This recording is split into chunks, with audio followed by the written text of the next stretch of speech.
नमस्कार, बहुत बहुत स्वागत है आप सभी का। आप देख रहे हैं एनएमएफ न्यूज। आपके साथ मैं हूं नम्रता चौधरी और मेरे साथ है मेरे सहयोगी अभिषेक पुंडीर। उत्तर प्रदेश की मिल्कीपुर सीट पर उपचुनाव हुआ, उसके नतीजे भी 8 फरवरी को आ चुके हैं। मतलब आप सबका ध्यान दिल्ली विधानसभा चुनावों के नतीजों पर रहा होगा, लेकिन मिल्कीपुर की अपडेट हम आपको लगातार दे रहे हैं और वो इसलिए क्योंकि यहाँ पर जो बढ़त बनाई गई चंद्रभानु पासवान की तरफ से वो जबरदस्त तरीके से बनाई गई। अब से कुछ देर पहले मैंने एक वीडियो रिकॉर्ड किया था अभिषेक, जिसमें मैंने बताया था 28,000 वोटों से आगे चल रहे थे। ये मार्जिन अभी जिस वक्त हम वीडियो रिकॉर्ड कर रहे हैं बढ़ा ही हो सकता है। 55,000 जी 55,000 आधे घंटे के अंदर। और देखिए 45,000 पर अजीत प्रसाद के जो माफ कीजिएगा अजीत प्रसाद जो है, अजीत प्रसाद अवधेश प्रसाद के जो बेटे अजीत प्रसाद हैं, वो अब तक 45,000 वोटों पर हैं, जबकि इस सीट पर 30,000 मुस्लिम हैं और लगभग 45,000 यादव हैं। तो लगभग 80,000 के करीब तो यही वोटर हो जाते हैं और मुझे नहीं लगता कि कुल मिलाकर भी वो वहां तक पहुंच पाएंगे। वोटिंग परसेंटेज बहुत ज़्यादा नहीं हुआ, लेकिन योगी आदित्यनाथ की जो स्ट्रैटेजी थी मिल्कीपुर को लेकर वो अलग थी। वो स्ट्रैटेजी मैं आपको बताऊं उससे पहले एक बार जातीय समीकरण जो है मिल्कीपुर का वो मैं दर्शकों को समझा दे। तो ब्राह्मण जो है वो 60,000 के करीब है, क्षत्रिय और वैश्य समुदाय की तादाद यहाँ 25,000 और 20,000, मतलब बहुत ज़्यादा नहीं है। अन्य जातियाँ जो है कोरी है 20,000, चौरासी 18,000 और मुख्य जो जाति है पासी वो लगभग 55,000 के करीब है और 3.5 लाख के करीब की पूरी आबादी है सीट की और 1 लाख के करीब दलित वोटर है। अब दलित ही कार्ड चला अवधेश प्रसाद की तरफ से कहें या फिर समाजवादी पार्टी की तरफ से, वहीं चंद्रभानु जी को उतारा गया, बीजेपी की तरफ से भी दलित कार्ड चला गया। तो अब ये था कि दलित ज्यादा जाएंगे किसके पक्ष में। योगी आदित्यनाथ ने एक बार फिर वो करके दिखाया है कि हालांकि अभी सोशल मीडिया पर ऐसी बातें चल रही हैं कि पहले कुंदरकी में मुस्लिम वोट बीजेपी को मिला, बीजेपी कैंडिडेट ने जीत दर्ज की उस सीट पर जहां 55% मुस्लिम आबादी थी। वहां समाजवादी पार्टी के विधायक जो 2 बार रह चुके हैं उनकी जमानत जब्त हो जाती है। लाखों वोटों से जीतते हैं बीजेपी के कैंडिडेट। यही हुआ यहाँ मिल्कीपुर में भी, जिस तरीके से की जीत बीजेपी फिलहाल दर्ज करती हुई नजर आ रही, क्योंकि 55,000 मतलब हिंदू तो इस तरफ थे ही जितना हमें लगता था, लेकिन अब ये दलित वाला जो फॉर्मूला है, जो ये कह लीजिए एक टास्क अपनाया गया योगी की तरफ से, वो और दूसरा मुस्लिम, तो ये खौफ है या भरोसा है? देखिए खौफ तो नहीं होना चाहिए, क्योंकि भरोसे में लेकर जिस तरीके से सरकार चल रही है, कानून व्यवस्था आप ले लीजिए, इस सरकार में बेटी मुसलमान की हो, हिंदू की हो, सिख की हो या फिर ईसाई की हो, उसे अगर कोई छेड़ता है, वो छेड़ने वाला हिंदू हो या मुसलमान हो, वो अगले चौराहे पर उसका जो समीकरण है, हाँ उसका जो समीकरण है वो बना दिया जाता है। अभी मुझे इस बारे में जानकारी नहीं थी, अभी आप ही ने बताया कि दिल्ली में भी कोई मौलाना है साजिद रशीदी, उन्होंने कहा है कि हम बीजेपी को वोट देकर आए। तो बीजेपी उस तरफ बढ़ी है। प्रधानमंत्री मोदी ने जो नारा दिया था 2024 में, सबका साथ सबका विकास और सबका विश्वास, 2024 में तो शायद वो फलीभूत होता हुआ नारा नजर नहीं आया।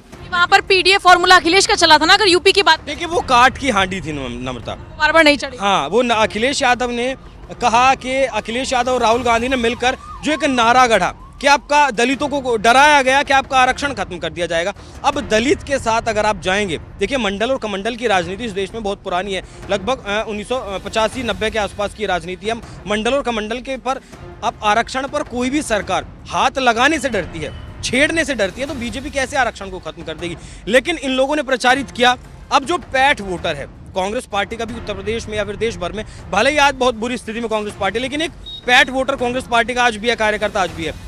यादव और मुस्लिम MY समीकरण कहीं ना कहीं अखिलेश यादव के साथ जाता है, सारा नहीं जाता लेकिन 65 से 70% जाता है उसका वो वोटर और उसका प्रभाव। तो ये लोग कामयाब रहे थे इस बात को प्रचारित करने में कि दलितों का आरक्षण खत्म कर दिया जाएगा, संविधान में बदलाव कर दिया जाएगा। वो जो 400 पार का नारा दिया गया, उसने इस बात को बल दिया कि भाई 400 सीटें क्यों चाहिए, क्या वाकई में संविधान में बदलाव करना है, आरक्षण खत्म करना है। वो अब समझ गई है जनता। 7-8 महीने का वक्त बीत चुका है, जून में लोकसभा के नतीजे आए थे, उसके बाद उत्तर प्रदेश में विधानसभा चुनाव हुआ था 9 सीटों पर, जिसका आंकड़ा था 7 और 2। 7 बीजेपी ने जीती थी, 2 समाजवादी पार्टी ने जीती थी। और एक इंटरव्यू में भी कुंभ के दौरान योगी आदित्यनाथ से जब पूछा गया कि ये आंकड़ा जब मिल्कीपुर का चुनाव हो जाएगा ये 7-3 हो जाएगा या 8-2 हो जाएगा, तो योगी आदित्यनाथ ने बहुत बेबाकी से कहा था कि यह आंकड़ा 8-2 का ही रहेगा, उधर 2 ही सीटें रहेंगी। 80-20 को भी लेकर लोग बागी से जोड़कर चल रहे हैं।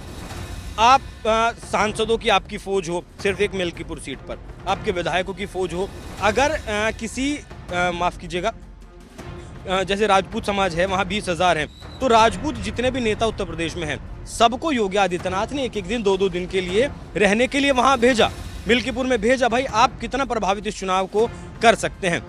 ठीक वैसी रणनीति दिल्ली में अपनाई गई और मतलब जो कहते हैं आप नैनो माइक्रो मैनेजमेंट जिसे कहते हैं वो योगी आदित्यनाथ ने करके दिखाया।